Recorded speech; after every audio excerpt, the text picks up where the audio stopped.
All right, we'll continue our discussion of the Cold War, moving to the east now, so the Korean and Vietnam Wars. First off, some geography. Where is Korea on this map? Korea is the small peninsula off China near Japan. During World War II, Japan had ruled Korea, and we mentioned that earlier. When World War II ended, Korea became a divided nation. North of the 38th parallel, a line that crosses Korea at 38 degrees north latitude, Japanese troops surrendered to Soviet forces. South of this line, the Japanese surrendered to American troops. As in Germany, two nations developed, and we'll see that in the map on our next slide. One was the communist industrial North, whose government had been set up by the Soviets. The other was the non-communist rural South, supported by the United States and the Western powers.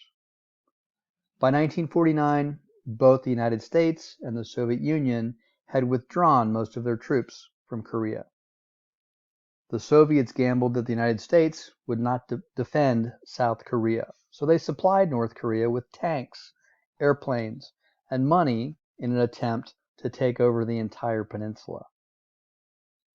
On June 25, 1950, North Koreans, under the leadership of this guy, Kim Il-sung, crossed the 38th parallel in a surprise attack on South Korea.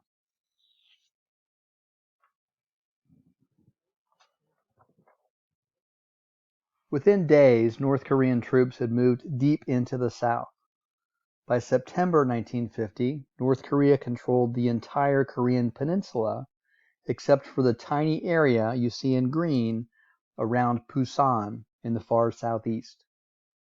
President Truman was convinced that the North Koreans were repeating what Hitler, Mussolini, and the Japanese had done. Because of Truman's policy of containment, to keep communism where it existed, not to let it spread, he decided to help South Korea resist communism. South Korea also asked the United Nations for help. When it came to a vote in the Security Council, the Soviet Union was not present. The Soviet Union was boycotting the Security Council as a protest for the admission of nationalist China or Taiwan, rather than Mao Zedong's communist China. So the Soviets weren't there.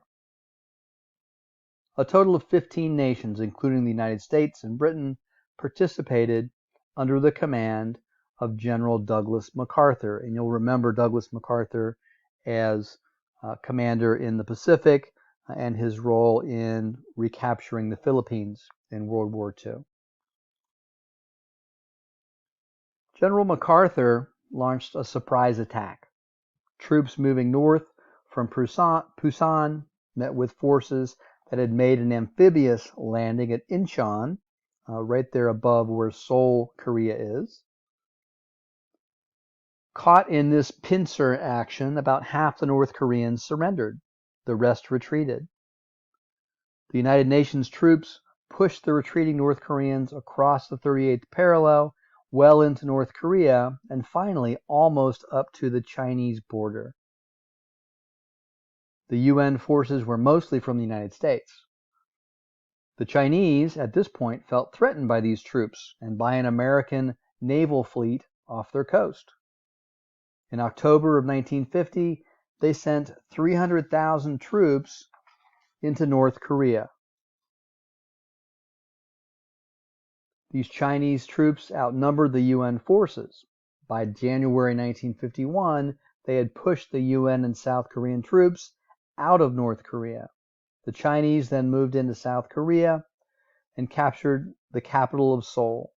MacArthur at this point called for a nuclear attack against China. Truman viewed MacArthur's proposals as reckless. MacArthur tried to go over the president's head by taking his case to Congress and to the press. In response, President Truman removed MacArthur of his command. Over the next 2 years, it went back and forth. UN forces fought to drive the enemy back, and by 1952, UN troops had regained control of South Korea. Finally, in July of 1953, UN forces in North Korea signed a ceasefire agreement. The border between the two Koreas was set near the 38th parallel, almost where it had been before the war. The war had killed 4 million soldiers and civilians. So technically, even to this day, the Korean War has not ended. It's just a ceasefire, an agreement to stop fighting.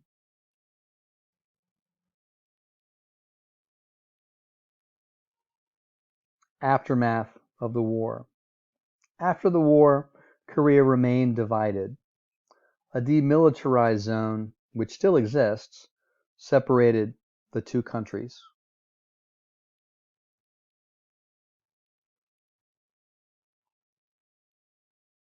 In North Korea, communist dictator Kim Il-sung established collective farms, developed heavy industry, and built up the military. At Kim's death in 1994, his son Kim Jong-il took power.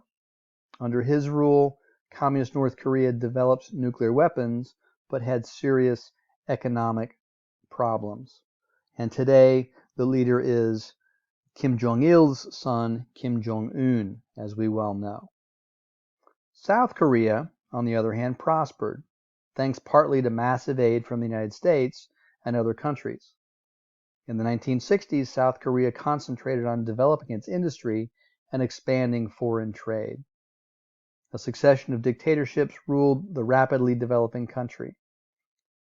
With the 1987 adoption of a democratic constitution, South Korea established free elections. During the 1980s and 1990s, South Korea had one of the highest economic growth rates in the world. Today, North Korea is a communist dictatorship with nuclear weapons, and the United States still keeps troops in South Korea. And that 38th parallel remains what they call the DMZ, or the demilitarized zone. Going here under the actual line to go into North Korea, and I actually have to walk this way. We can't shoot left, we can't shoot right, we can only shoot forward.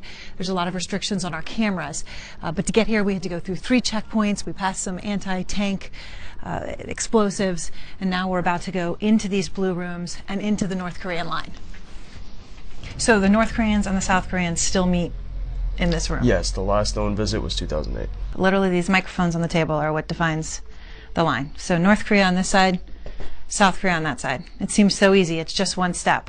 But when you think about all of the militarization and what you go through and the barbed wire, it's certainly far from easy. This concrete slab is literally the border. We're shooting it from the northern side, 17 inches by 5 inches, concrete. That's it. That marks the border. It's been here since 1953. And now the way that they pass messages, it's pretty amazing. They don't use email. They don't actually even use a phone. There's a phone, but it rings and rings. The North Koreans don't answer it. They actually, by bullhorn, communicate to the North Koreans. When we were inside the building, we could walk onto the North Korean side of it. But if I were to do that outside the building, to actually step over that line here, what would happen to me? What would happen is all these soldiers here would make an attempt to stop you, especially me. And once you get over there, we can no longer help you. What would the North Koreans do? Probably run down there and grab you. For the South Korean soldiers, this is the most prestigious assignment there is. To serve here in the DMZ, they have to be at least 5 feet 9 inches tall, which is taller than average, and every single one of them has a black belt in Taekwondo. So North Korean and South Korean soldiers stand here every single day and stare at each other. The South Korean soldiers are right behind me, and then you can see that concrete building. That's where North Korean tourists can come to visit the DMZ, and apparently a lot of Chinese actually come through the North Korean side as well. And then there's that soldier. He stands there every single day, but the South Koreans and the Americans don't know his name, so they just refer to him as Bob. So we're basically surrounded by North Korea now, right? Yes. To give you a little idea of that, all this tree line and around that road and back is all North Korea. So it's all North Korea, and where we are is sort of one little safe spot, but this is all mined as well, right? Yes. There's approximately, I'm assuming, 1,000 mines within this area alone. Amidst the minefields is a bridge, and North Korea is on the other side. There's actually a cement wall to prevent defectors from coming over to the south. It's called the Bridge of No Return, and 62 years after the ceasefire, it's still a lonely place. And the Korean War is often called the Forgotten War, and unfortunately many of the Korean War veterans haven't received the recognition that they are due for their service. All right, we'll shift gears here and ask you again, can you identify where Vietnam is on this map?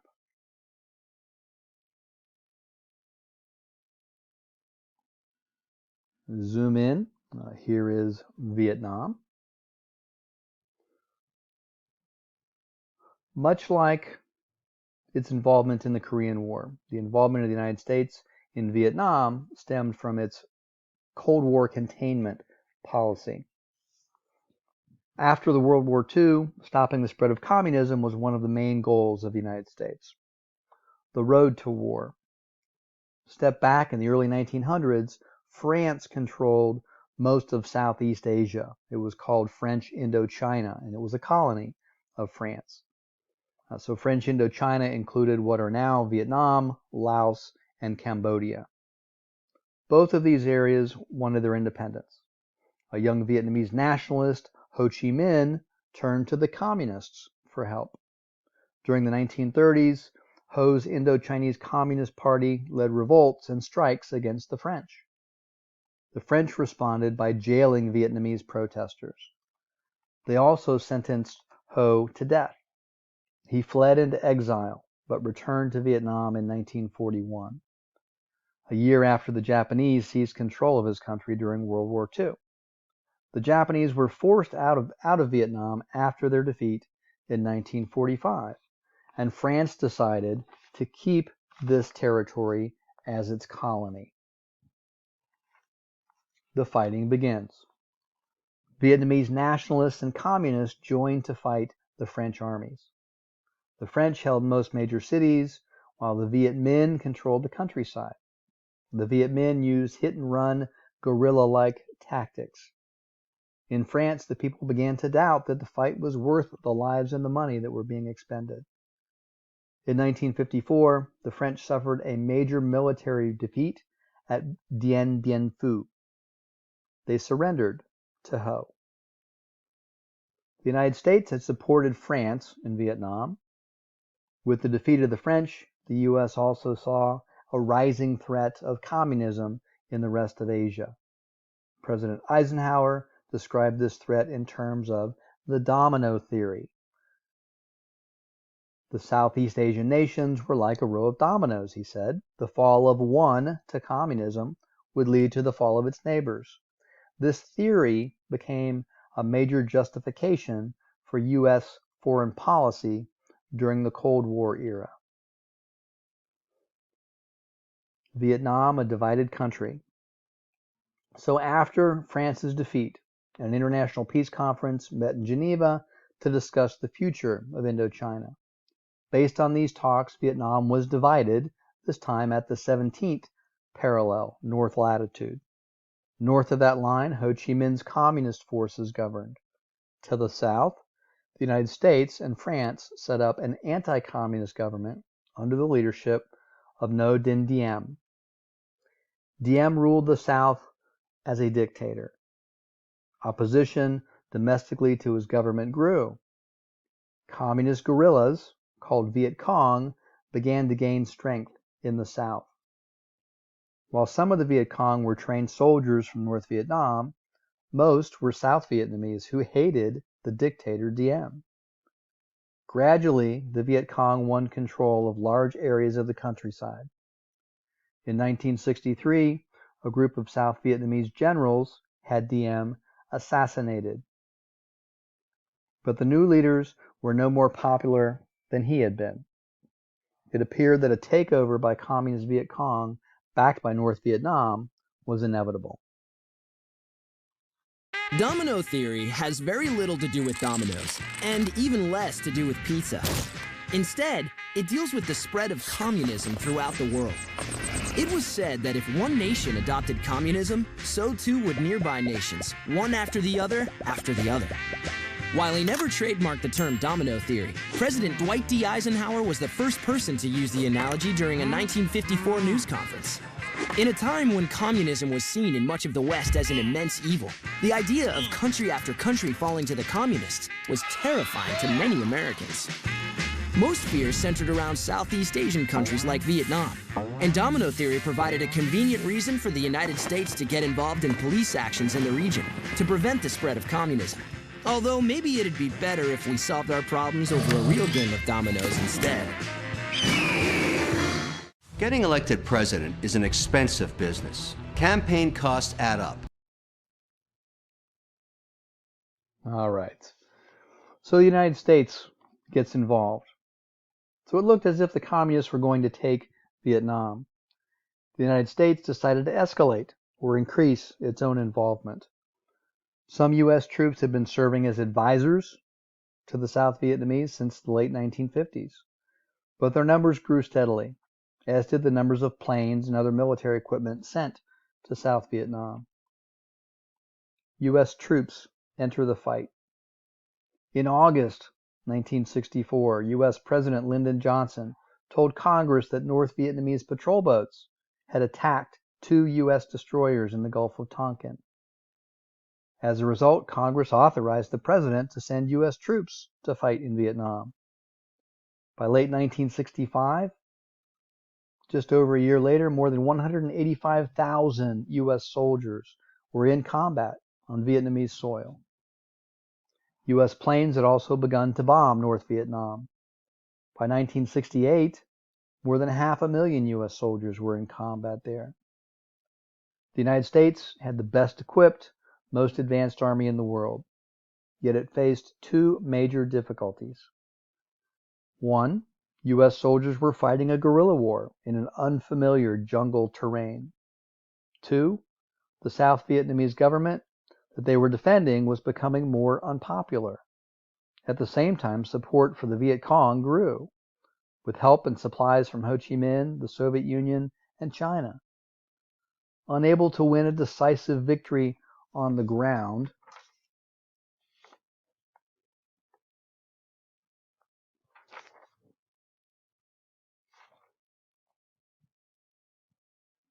the United States turned to air power.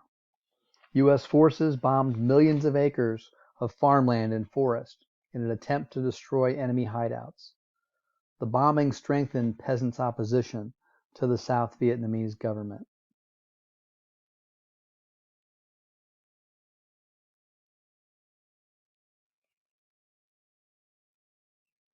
The United States withdraws. During the late 1960s, the war grew increasingly unpopular in the United States. Dissatisfied young people began to protest the tremendous loss of life in the conflict on the other side of the world. Bowing to intense public pressure, President Richard Nixon began withdrawing U.S. troops from Vietnam in 1969. Nixon had a plan called Vietnamization. It allowed for U.S. troops to gradually pull out while the South Vietnamese increased their combat role. To pursue Vietnamization, while preserving the South Vietnamese government, Nixon authorized a massive bombing campaign against North Vietnamese bases and supply routes. He also authorized bombings in neighboring Laos and Cambodia to destroy Viet Cong hiding places. In response to protests and political pressure at home, Nixon kept withdrawing troops. The last left in 1973.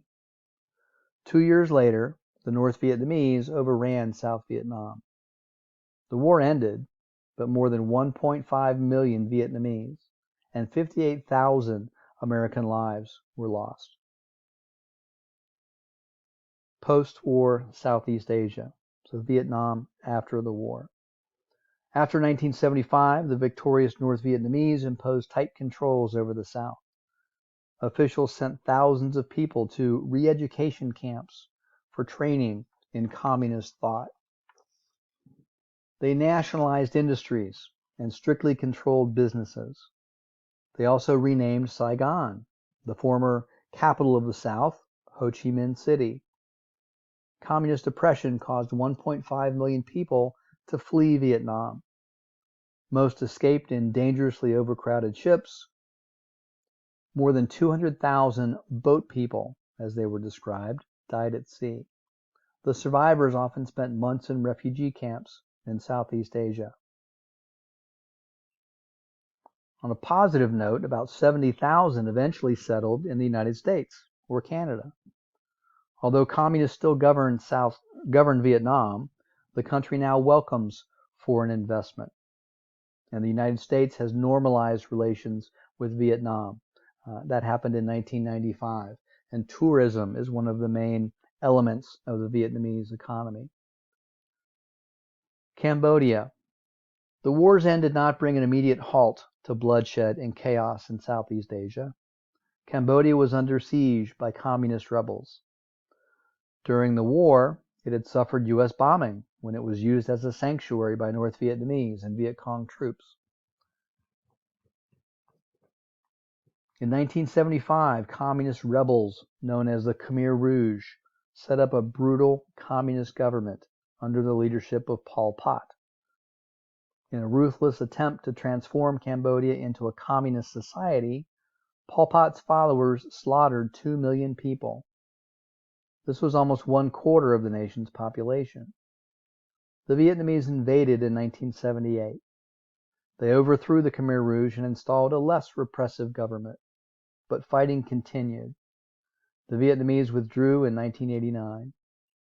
In 1993, under the supervision of the United Nations peacekeepers, Cambodia adopted a democratic constitution and finally held free elections.